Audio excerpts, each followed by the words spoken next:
الحمد لله رب العالمين والصلاة والسلام على أشرف المرسلين سيدنا ومولانا محمد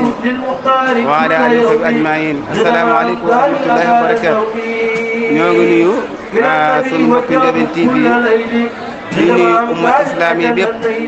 waaye di ko teg ci ki fi nekkal Cheikhna Ahmadul Khadim di Cheikh Mouhamadoul Mountakha yal na fi yàgg lool dëgër yal na yàlla bàyyi ko sunu kanam. yal na yàlla wéral yàlla kattanam barke borom Tuuba waaye di nuyu kii suñu ginnaaw di Cheikh Omar di Serigne Malick Diop ibnu sa ñab ibnu Cheikh Omar yal na fi yàgg lool dëgër ak mboolem rakk yi ak taalibe yi mu mel ne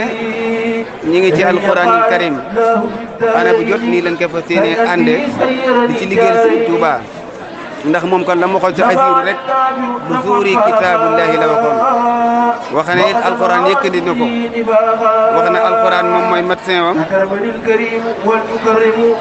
kon Serigne Touba ak alquran moom buñ ci doon wax mën naa ne du jeex yàlla na ko yàlla fayal ndax moom kat wax dëgg yàlla ku gore la ndax bu ko neexoon bi mu demee ba xéewal yëpp ñëw mu wax ci moom boppam képp waaye lu mu wax ne ijal ruju'i ila qawmi sa'adatana wal takfina yawmal jam'i khalq nirana ak la ma xone jawfal farat lil wara misl al maharin dikun bikum sarmadan wala waj'al masira yasa jawfal farat lil wara misl al maharin kon nag ku gore la te bokk na ci li nga xam ne moom lañ war a gën a mën a sant Serigne Touba mooy sagal na nit ku ñuul ndax dañoo jàppaloo nit ku ñuul moom du mas a am benn maqaama ca suñu borom subhanahu wa taala surtout doo doon ab surga rek ñu koy jiite rek waaye sëñ Tuubaa dikk dindi loolu waxoon ne walay sa yuy jibu sa waajul jismi safahatul fata aw suul fahmi kon moom foofu la nekkoon amoon yaqin amoon himma ju mat sëkk ndax loolu la ko sallallahu alayhi wa sallam waxoon ne ko rabbi asaaka bil himma wala turabbi bi dar si faqat kon nag yitte jooju mu am ba am jiir bu toll ni ca yàlla xam ne foo nekk fu ne ci àdduna bi nit bàyyi ko na fi ngir ñëw di santale Serigne Touba xéewale mi nga xam ne moom la ko yàlla xéewaloon ndax moo waxoon ne kat yàlla xéewal yi ma jox man lottu naa ci ngir cant la moo tax mu def woote moo la hibaatu ko li ayat sukuur ya fil umi lakalam yaa faranta alata an sibi yàlla na ko yàlla fayal yàlla na ko yàlla fayal wasalaamu aleykum wa rahmatullahi wa barakaatu. sant yàlla suñ borom julli ci Mustafa al Karim tey sant nag Seexul Xadim mi tax ñu am Serigne Omar sant yàlla suñ borom julli ci Mustafa al Karim tey sant nag Seexul Xadim mi tax nan sant yàlla suñ borom julli ci Mustafa al Karim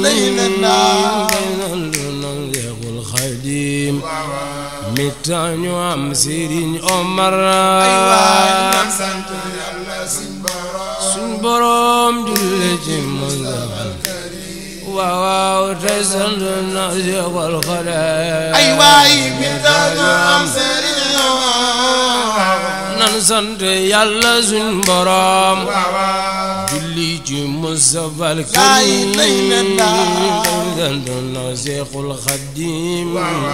mi tax ñu am Serigne Omar sant yàlla suñ borom julli ci Mustafa al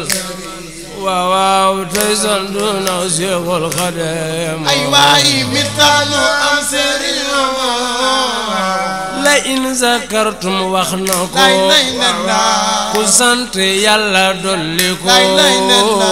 mayam ya baawaan sotti ko moo tax ñu sant sëñ Omar sant yàlla suñ borom julli ci Mustafa al Karim wal Karim waaw mi tax ñu am Serigne Omar la in zakartum wax na ko ku sant yàlla dolli ko mayam ya baawaan sotti ko moo tax ñu sant sëñ Omar sant yàlla suñ suñ borom julli ci wal karim te sant na Seexul Xadiim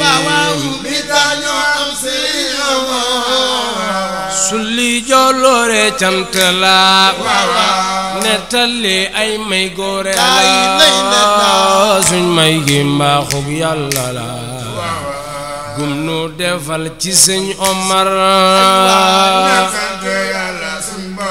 suñ borom julli ci mus waaw waaw te sant na Seexul Xadiim